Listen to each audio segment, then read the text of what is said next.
Do we just start? I think we do. Okay. Bum, bum, bum. Ba-da-da-ba-ba. What's up, baby? What's up? What's up?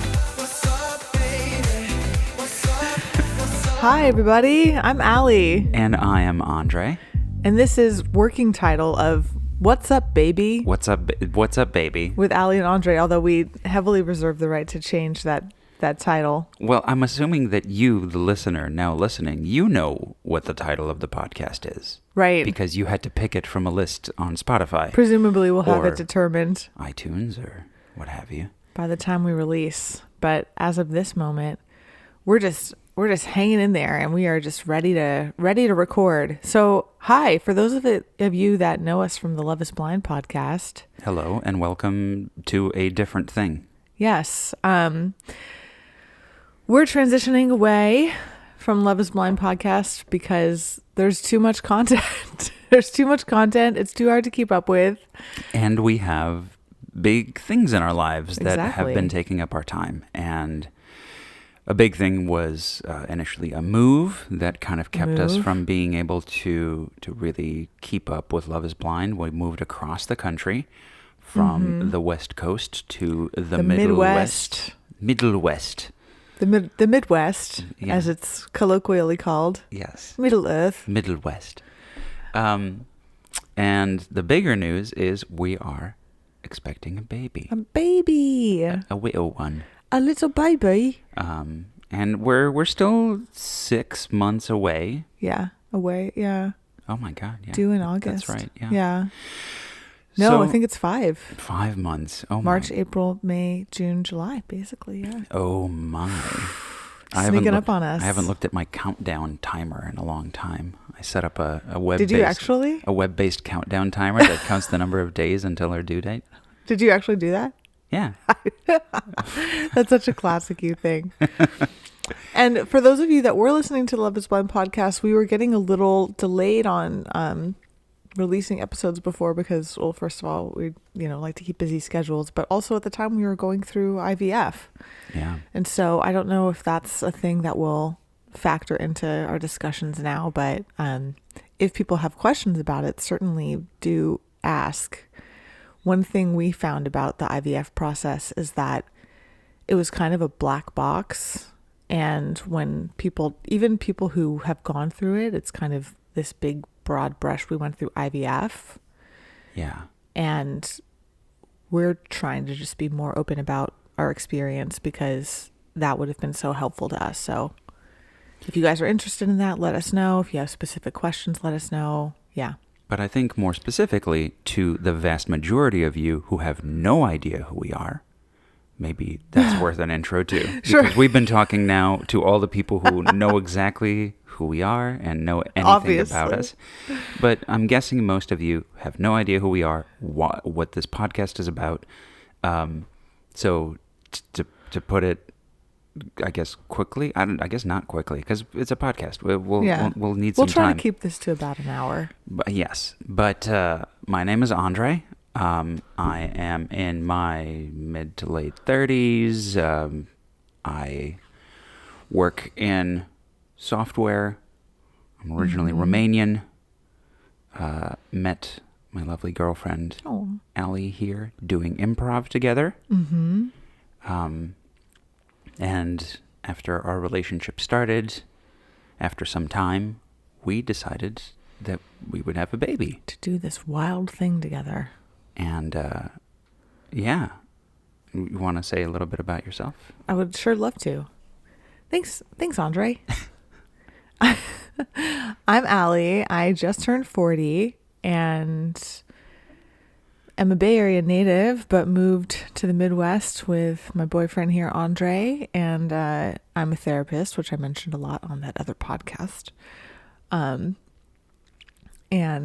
yeah, had this idea for this podcast because I don't know, relationships are really fascinating, and I think that Andre and I mostly communicate well, and thought it would be a good, honestly, the space is for us to really kind of talk through what's going on in our lives as regards our relationship to each other. And I like listening to that kind of content, and so thought it might be interesting for others too. And if at any rate, it's a good opportunity for us to talk about what's going on with us. Yeah. Yeah.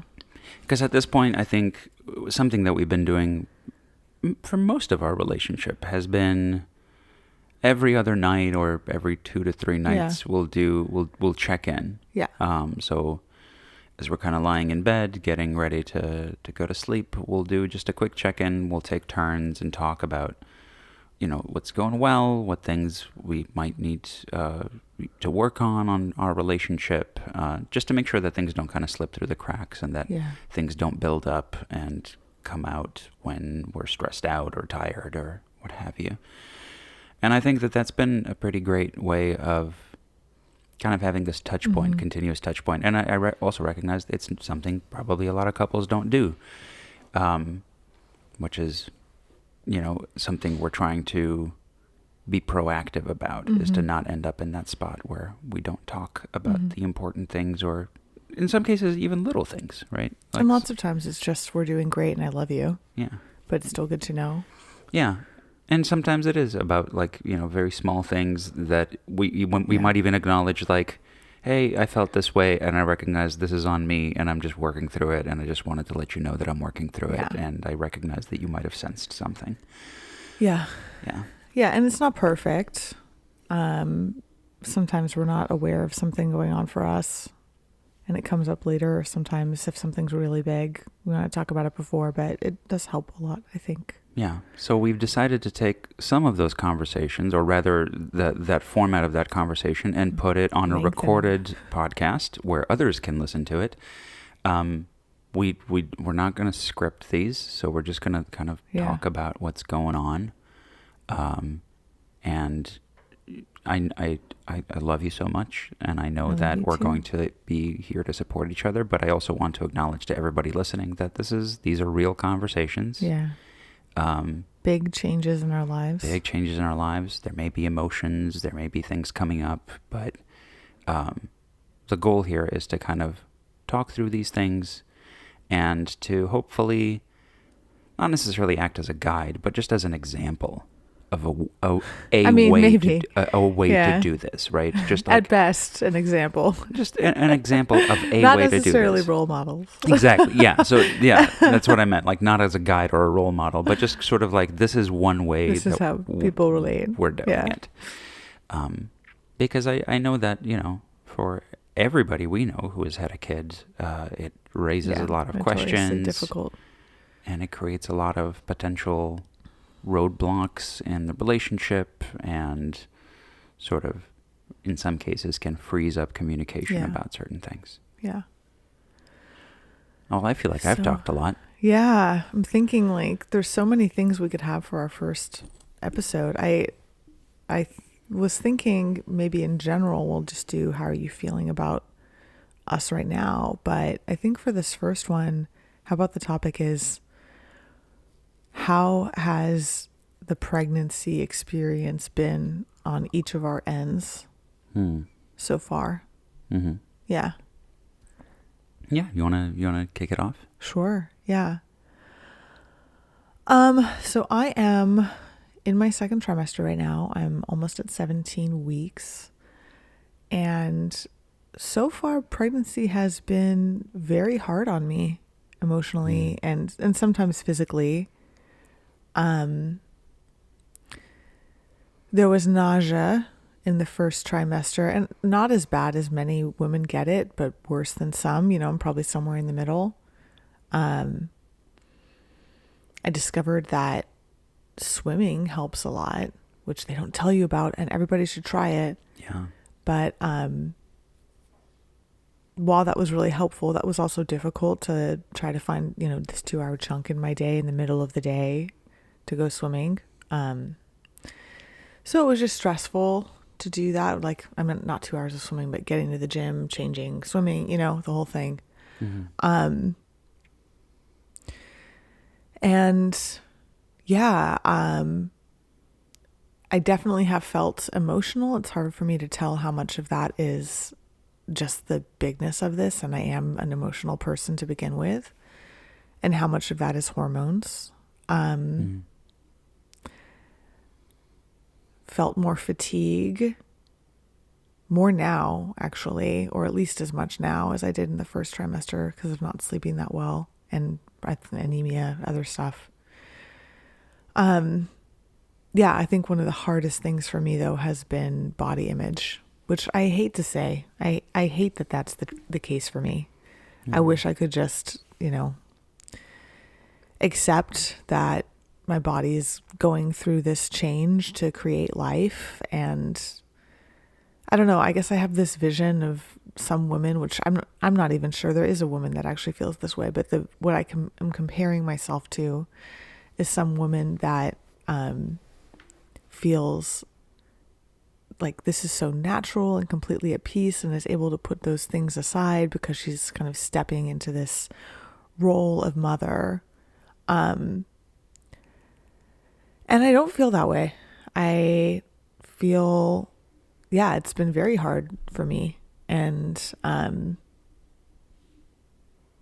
it's something I've been thinking about a lot is how am I feeling in my body today? How is it feeling for these clothes to not fit or for everything to look different and not feeling cute or sexy? And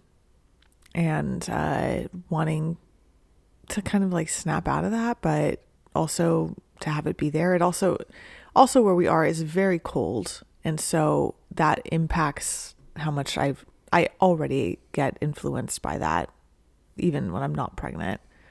And already fashion is like, who cares? I'll talk to you in the spring, but usually fashion's really important to me. And it's really difficult for me to like not have things that are fitting me right and try to look cute when I don't really feel that way. And that's been, I feel like I could keep talking about that, but I've been talking for a while. So that's been a really hard part of this experience for me. Can I respond to some of that? Let me think. What's is the nature of your response going to be try to comfort me? No. Okay. Yeah. I want to just acknowledge the fact that must be really difficult. Yeah. That probably feels really hard to go through. Obviously, on my part, the things that I do won't necessarily impact how you feel about yourself. Because I look at you and I feel a particular way. I think that you're sexy. I think you're beautiful still. But I recognize that's not the source of the sort of the image that you're dealing with right now. That inner image isn't something that I'm projecting or anything like that.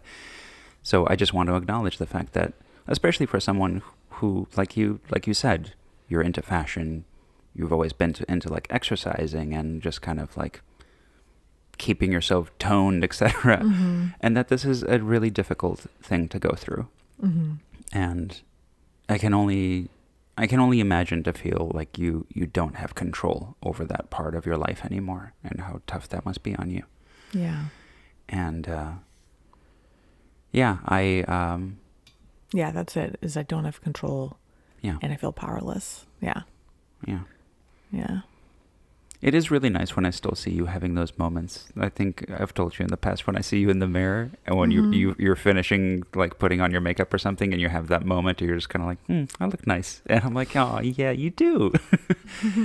But I, this is a truth that if you continue to listen to this podcast, you're going to learn about me, which is I wish I could be carrying this baby. If I could, I would be doing this. Like, I wish I could take away all of the things that you're dealing with and just do it myself. You don't think that something like this would impact you? I mean, you're very conscious too. I think it would. Yeah. I'm not saying that it wouldn't, but I'm just saying, to back it up even further, you weren't, for a lot of your life, thinking that you were going to have a baby. This wasn't something that you had really planned on, and it was something that you had kind of moved away from. I don't know if this is going to be the episode where we address that, or if it's going to be a different episode of our podcast. Probably it's a big, I'm down to address it, but it's a big topic and probably for another day. Yeah. But yeah, deciding to have a kid, and we, in fact, at one point, a long time ago, before we made the decision to have a baby, we had recorded an episode where we Right. talked about Should we have a baby? Should we have a baby? And then we ended up stopping that because third We were like, episode yeah. in, we said Okay. yes, Let's do it. and that was the end of that podcast. Do we have a baby? Can I just say something though? Yeah. Like, I know this is not what you're intending, Mhm. but there's a way in which when you say, I wish I could be carrying this baby, Hmm. that, I don't know. I know that your intention is good and true, but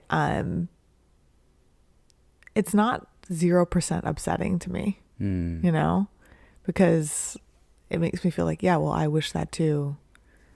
What do you want to do about that? You know?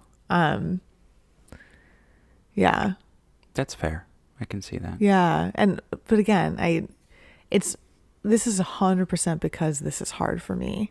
I know this is not because of any malintent on your end or anything other than actually trying to be comforting and in fact validate that this is hard for me. But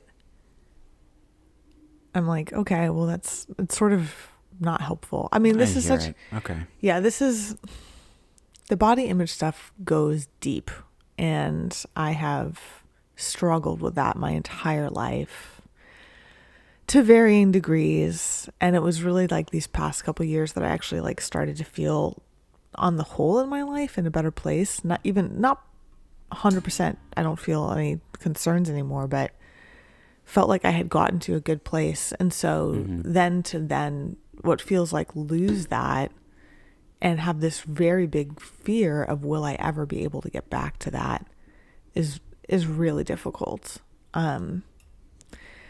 This is such a hard topic. It's so vulnerable. I'm like, I guess I'll say, like, if listeners are inclined to comment, please keep comments supportive. Mm-hmm. This could upset very many people. And I don't want everybody to have this experience. I want people to have that experience of it being, you know, I'm stepping into motherhood. But I also, you know, one thing I've learned as a therapist is that I am not the only one who's ever feeling a certain way, you know? Yeah, you're acknowledging a reality. This Yeah. is a real part of the experience that once I get further along and I start looking like I have more of a defined bump, I could see being easier, because then it will be like, oh yeah, it's a, you know, first of all, this baby feels more real and it's a bump. Mm-hmm. But right now I'm just bigger Mm. and I can't stop getting bigger. And it just sucks. Yeah. Yeah. Yeah. I mean, it sounds really tough. Yeah. And I acknowledge, by the way, that what you said about, like my sort of saying, I wish I could carry the baby. That's sort of like in some ways minimizing, and also it's not providing a solution in any way. But yeah, I thank you for bringing that up to me, Yeah. because it's certainly not the first time I've said it. Well, I'm wondering for you, and then maybe I want to hear about how your experience has been independent of what I've said, but how has it been for you to watch me go through all of those struggles, not just body image, but the nausea, the fatigue? Yeah. I mean, just feeling a lot of guilt, honestly, which is something that's kind of, again, very specific to me. Meaning that I've always felt that the idea of my wanting a kid, of my wanting to be a dad, that all of those things, all of those feelings were in somehow an imposition on somebody else's body. So yeah, I feel, yeah, there's a certain amount of guilt when you're feeling bad, when you're feeling nauseous, when you're feeling tired, when you feel like you can't do things that you'd want to do. There's a not small part of me that is just feeling guilty and wishing I could somehow take that away. all of those symptoms, all of the things that you're experiencing that you're not, that you wish you weren't, I guess. And yeah, You feel powerless too, it sounds like. yeah. And guilty. Yeah. Yeah, and there's a certain I don't know, like almost like the legal terminology of like but for my existence you wouldn't be feeling these things. But for me you wouldn't be going through this. But for me you might never have gone through this process, which right now at least is, especially like in early parts of pregnancy, is mostly just a series of negatives. If we're thinking about it, it takes up time. It makes you feel uncomfortable. It's not like you're gaining anything that in this moment is necessarily making you feel like this is wonderful in any way, right? We don't have the experience. Where's that kicking? Yeah, there's no kicking to be magical. There's no. I think we've gotten a little bit close where we've seen the ultrasound of our little growing fetus kicking. Yeah. We saw her just moving, like, oh my God, I just revealed it's a her. It was going to come out. It was going to come out. I mean, it's fine. It's not a secret. But yeah, just seeing her little like leg straighten was pretty magical. And that felt like this positive moment, or like hearing heartbeat. But other than that, other than those moments, the day by day is just kind of a series of not great things. And I think the best I can do as a supportive partner is to listen, acknowledge that that's happening, and then to make myself available for whatever it is you need, recognizing that I probably can't take away any of those things, but just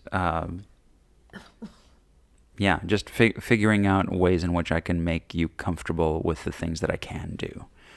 So that means just kind of trying to be proactive about things ahead of time so that you don't have to think about them. And then when you do have something that you need, to be able to jump up and go do that as soon as possible for you.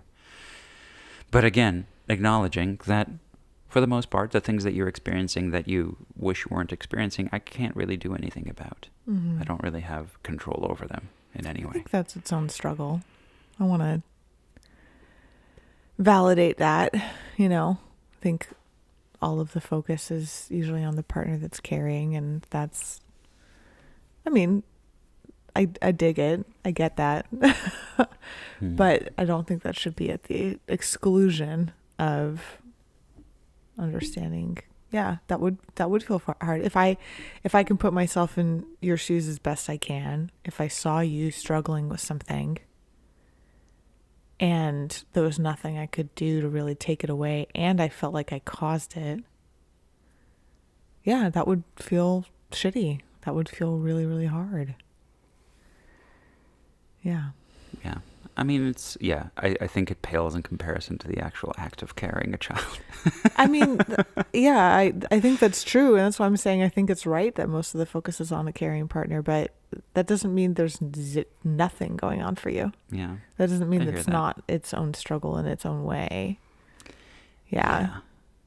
But yeah, to your other question, which Yeah. was how, Wait, I want to say I love you. oh, I love you too. And I'm sorry that you're going through that. Well, I'm sorry you're going through everything else. Oh, when you say that though, it feels like you can't take it in, Mm? Yeah. I mean, it is hard, right? Because Yeah. it does feel like it's this minor little thing. It does feel like this is actually where we were talking about the other day, well, actually yesterday, with some of our friends about how when you have somebody who maybe they work on a really intense job and they don't get a lot of sleep, and then you have a night where you don't get a lot of sleep, it almost feels like you can't complain to them because they're like, well, I never get sleep, and you had one night where you didn't get good sleep. But the truth is that like every amount of sort of quote unquote suffering is still an amount Yeah. of suffering, but it doesn't necessarily help a lot of the times to do comparisons. I think it's just helpful to just have empathy for Right. both. And maybe we can just both have empathy for each other. Like, I feel how hard that would be. Yeah. And you're, thinking a lot about how I'm feeling. So it's just, I'd rather we have empathy for each other and are on the same side, Yeah. I hear you. than me being like, oh, don't even talk to me about how you feel because I'm going through it so much worse. That feels very distancing. Yeah. Yeah. I'm trying to remember the nerdy source of probably a movie or something being like, you don't have a monopoly on pain. Oh, yeah. I know that is from something. That's from something. But yeah, I mean, as a therapist too, I mean, I work with a lot of trauma. And there's such a temptation for people to be like, well, I shouldn't like count what I experienced as trauma because people have it so much worse. Yeah. And I feel like that can be protective in some way, right? Like it kind of invalidates to even yourself what you went through because that can be hard to acknowledge. Mm-hmm. It can be really hard to acknowledge I've been traumatized. But it never is helpful for the work, Mm-hmm. And so, yeah, I would just rather, you be able to share. And also, I know that the guilt is your thing.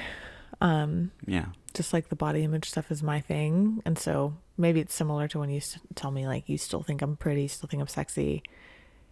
It would definitely be worse if you didn't. But there's something about this that's just mine, that is mine, unreachable stuff. And I feel kind of similarly about you and the guilt. Like I can say like, I made this choice. I went into it. I didn't think it would be easy, and it's not. Mm-hmm. And maybe it'd probably be worse if I was really blaming you. But my guess is there's something inside you that stays holding that too. Yeah, I think there's a part of me that will always feel like that, regardless of how much therapy I've gone through. There's aspects of my personality that I sometimes recognize are, how should I say this? They make me a nice person, mm-hmm. while at the same time, if I allow them to kind of go off the rails, they're not good for me. Yes. So I have to sometimes walk a fine line between being like, okay, I acknowledge the fact that if I don't pay attention to this instinct that I have, sometimes I will go down like a dark spiral. At the same time, completely eliminating that, I feel like removes a little aspect of me that I appreciate, which is I try my hardest to be empathetic and to take responsibility for the way my actions affect the other people around me and people in my life. But it's as with everything in life, if you do too little or too much of it, it's not great. So you always have to be like right in the middle, and the balancing mm-hmm. act is where the work is, right? Trying to stay on a narrower path is harder than falling down in either direction. And I think honestly that is a pitfall of a lot of the kind of work that people do, both in therapy but also in their relationships, where one partner might say to the other, like, you do too much of this, right? And then you swing really hard in the opposite direction, and that's not good either. Whereas that middle ground is a little bit better. Yeah. Speaking very abstractly now. Yeah, I know. I'm not totally tracking. I think the idea Can here... you give an example of last thing that you were talking about, the swinging too far in the other direction? Well, like the idea, for example, of like just don't feel guilty or any responsibility for the way you feel at all, right? If I just sort of were like, well, this is on you. Okay, well, forget it. This is on you. Like figure it out, Allie. Yeah. Yeah. You're the one who's pregnant. Why do I care? Right. You know what? You're right. Right. I'm not involved in this. This isn't my fault. I can see that. Or, I think a practical thing that's come up is sometimes, like, especially with, I think, hormones, but probably it's also me. I think I tend to want more independence than you do. And sometimes when I've had to have conversations like that, I can tell that there's like a shutdown happening in you. There's an adjustment. well, it feels like a shutdown. That's also my own stuff too, you know. Yeah. But yeah, and it's like it's not all the other way, but where can we meet in the middle, you know? Yeah. Yeah. I think it all just involves work. Like this kind of work, talking to each Yes. other. So it's a lot of work, but it's good. It is. And I really do mean that. I feel like people say that, like, but it's fine. But it's like, I feel really close to you as a result. Exactly. Yeah. Yeah. I think we work really well on making sure that we're both feeling heard, and that, you know, if we're feeling something, that the other person's aware that we're feeling it, and then working to make sure that we're not impacting the other person in any way. I don't know. I feel like we're pretty good at, Yeah, we try. Yeah, Yeah. we try to know our own stuff. yeah, recognize our backgrounds and the Yeah. things that we've gone through in our past lives. Yeah, that come up. Mm-hmm. So does it feel okay to just transition to how it's been for you on the whole? Sure. Yeah. Notwithstanding my stuff. Yeah. Mm-hmm. I mean, in some ways, this almost ties a little bit into the why are we having a kid conversation, which I think we should cover on a different episode. But, yeah, this journey has been definitely one that I didn't expect when we first met. And then honestly, even after the decision to have a kid, it wasn't the journey that I expected, because we tried for some time to have a kid, just to get pregnant without any medical intervention of any kind. And it wasn't working. And that process in itself was something that I didn't quite expect how it was going to feel, going through that cycle, which, for those of you out there who are trying, it's a really hard cycle that I'm sure you guys recognize, where you kind of go from, okay, it didn't happen, so okay, now we're going to once again try to like get our hopes up for the next time. And you have these moments where you're deciding, is this, for you, you'd be like, is this my last glass of wine?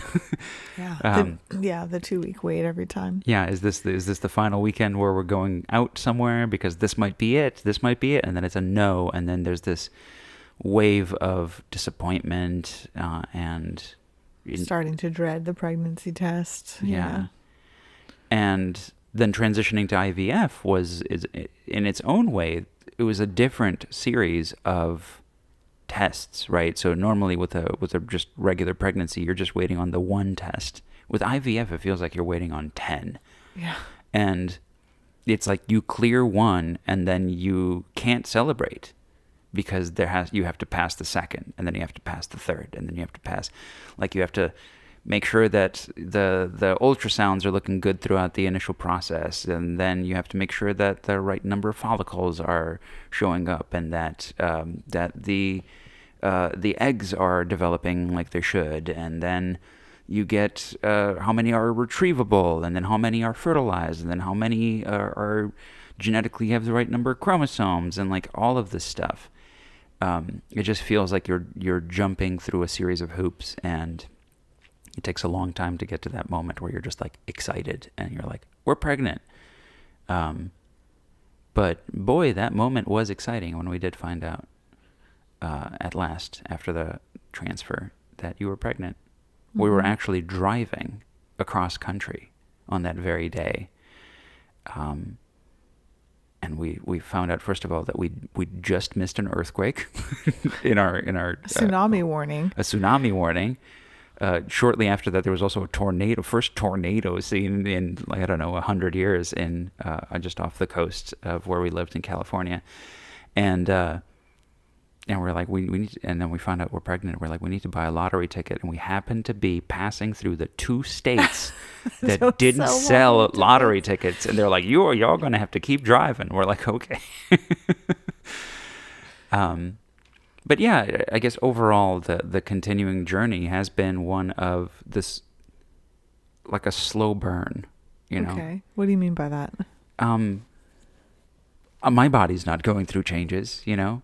So I am in many I'm ways, sure you're going through emotional changes. I'm going though. through some emotional changes, but even those, they're pretty dependent on things that I'm doing, like picking up a crib and like building it and then like looking at it and being like, there's going to be a baby in there, like not too long from now.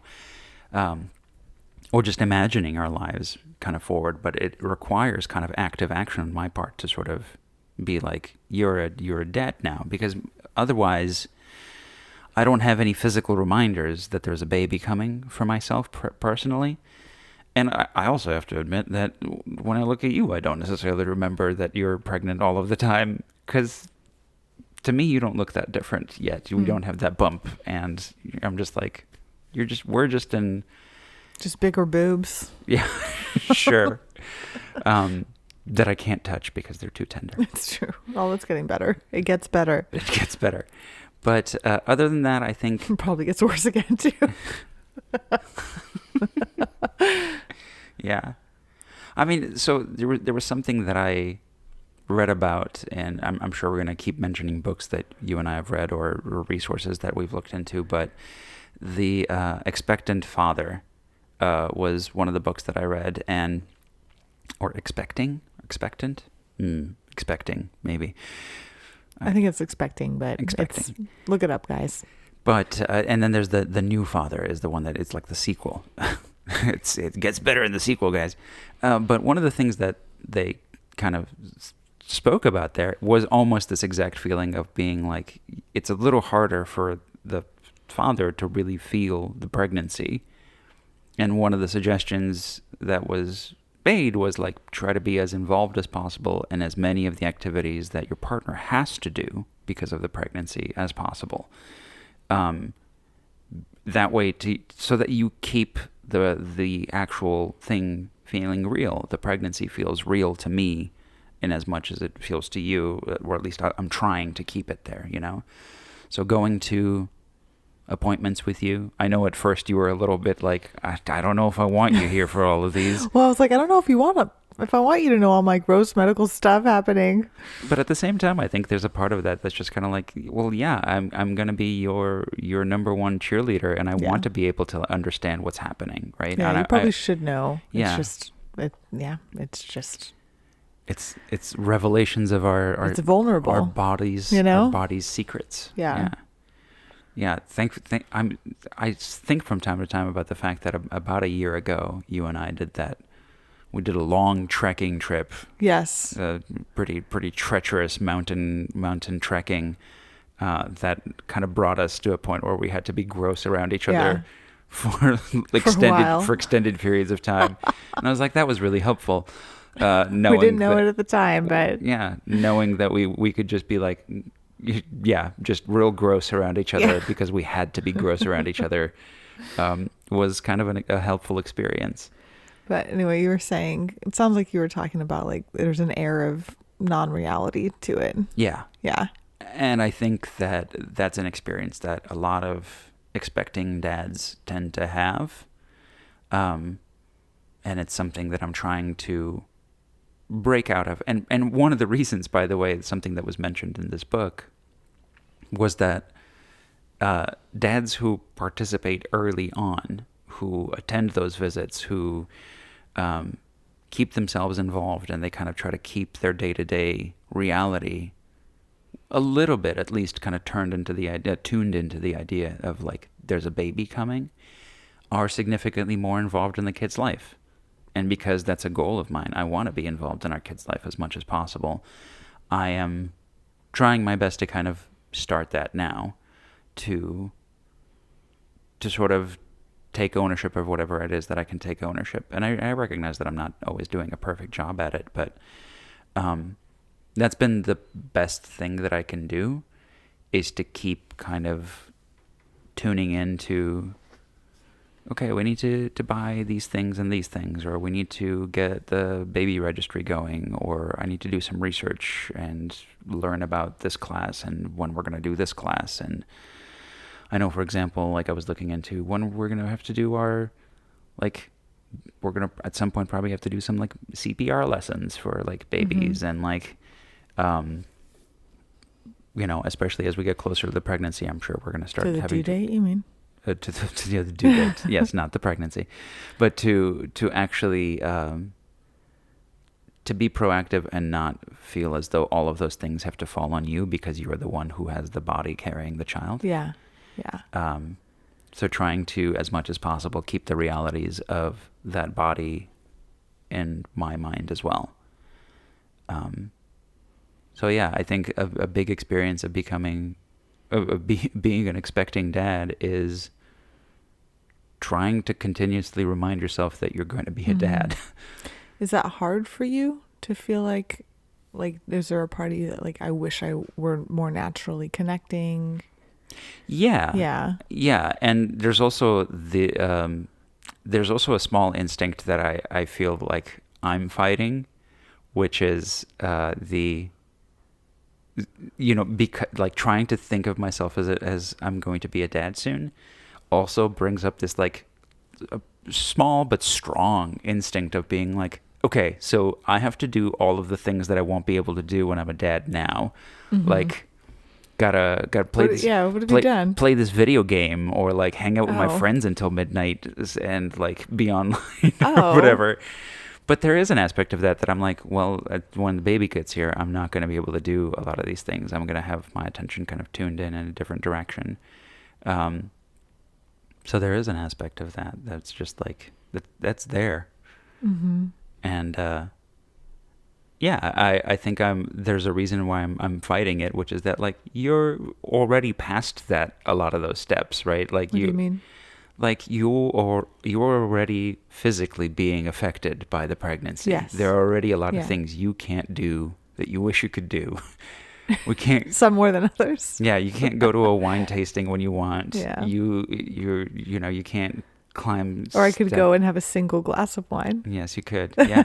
There's the book Expecting Better for those of you who are interested in learning more about the things you can and can't do, more based on modern science rather than older science. So Expecting Better will tell you can have a glass of wine. It probably won't do anything for you, but you can have a Anyway. glass a Yeah. week. Anyway, moving on. But yeah, I think the biggest part for me is just reminding myself that I'm going to be a dad. Mm-hmm. Yeah, I can see that being difficult. Yeah. Well, yeah, it sounds like reminding yourself you're going to be a dad, and it sounds like kind of not knowing where you fit. I think there's an aspect of that continues to be true of fatherhood for a while, Yeah.